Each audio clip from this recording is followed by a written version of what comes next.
তো দেখো 17 নম্বর অঙ্কটি কি বলা আছে। 17 নম্বর অঙ্কটি বলেছিল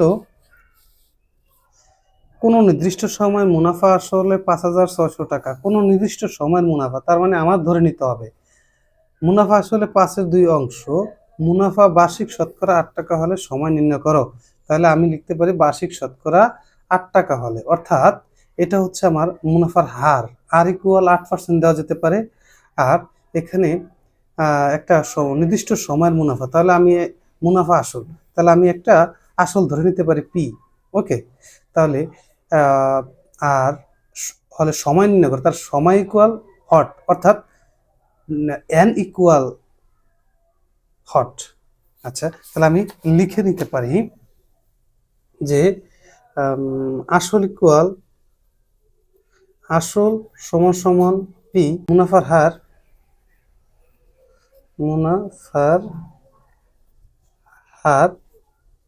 ইকুয়াল আর ইকুয়াল 8% ইকুয়াল 100 টাকার 8 টাকা। এটা আমি লিখে নিতে পারি 100 টাকার 8 টাকা। আর সময় এন ইকুয়াল হট। ওকে, এবার আমরা লিখে নিতে পারি,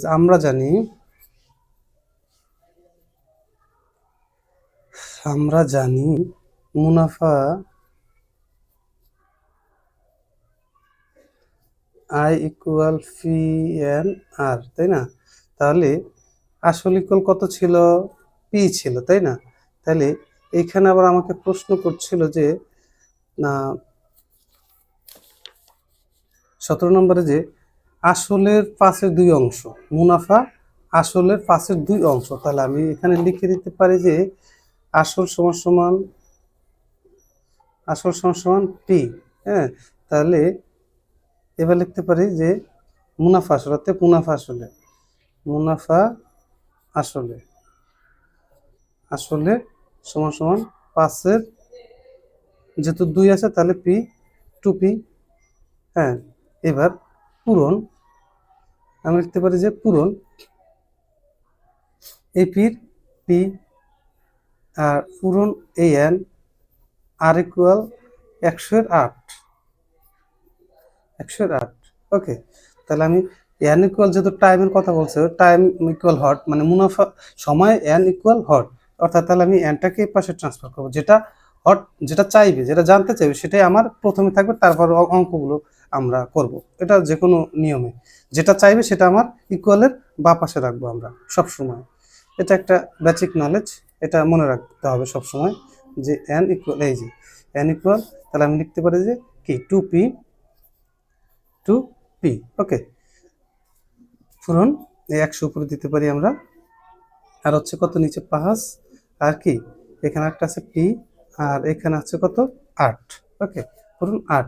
তাহলে আমরা আর কাটাকুটি করতে পারি যে 5-20 100, 5-20 100। ওকে, তাহলে 5-20 100 হয়, তো যদি কাটি দেয় 4 2 8 4।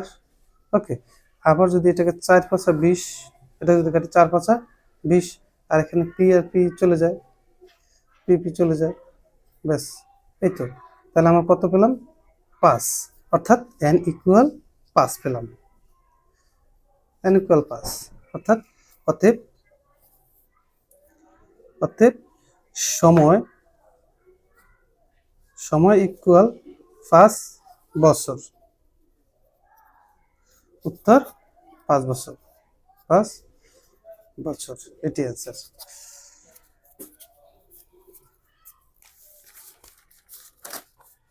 18 নম্বর অঙ্কটি করব।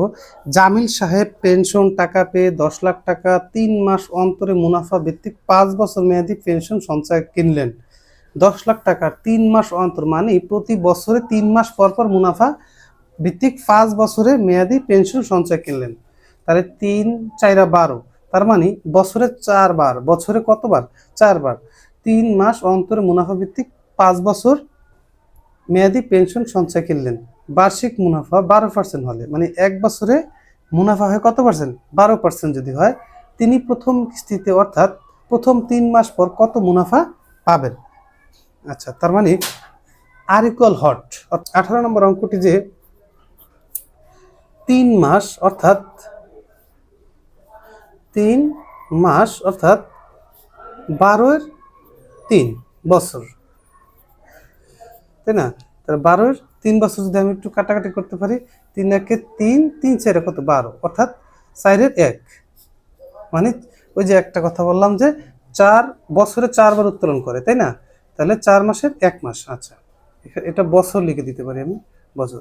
তাহলে এখানে লিখতে পারি অতএব 100 টাকায়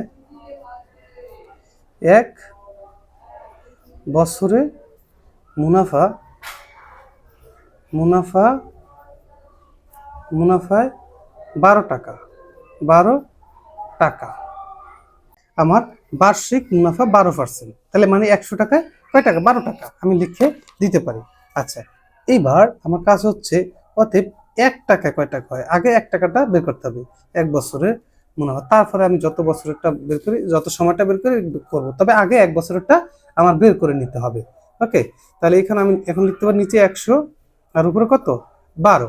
অতএব আমার টাকা ছিল কয় টাকা, তাই না?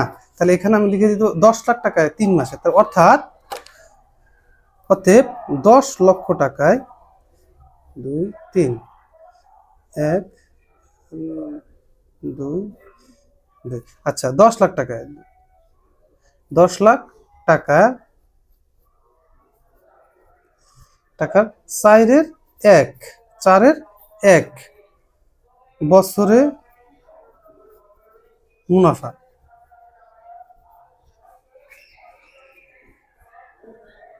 তাহলে আমি এখানে দিতে পারি, একটু নিচে লিখতে পারি, উপর যেহেতু জায়গার সংকট আছে, তাহলে 12 নিচে কত 100, এটা লিখে দিতে পারি। আর আছে কত 4 বছর 4, আর এখানে আছে 10 লাখ, পূরণ 10 লাখ,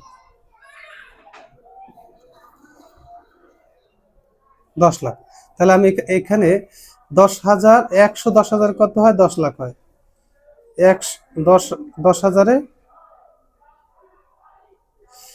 110,000-এ 10 লাখ।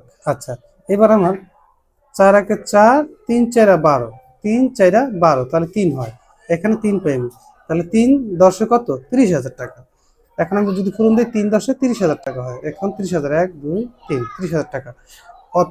অর্থাৎ 3 মাস পর প্রাপ্ত মুনাফা হচ্ছে 30,000 টাকা, 30,000 টাকা, এটাই উত্তর, 30,000 টাকা। যেহেতু আমার একটু সময় চাইছে, তাই না? তাহলে সময় যেটা চাইছে, এটাই হচ্ছে কি আমার উত্তর।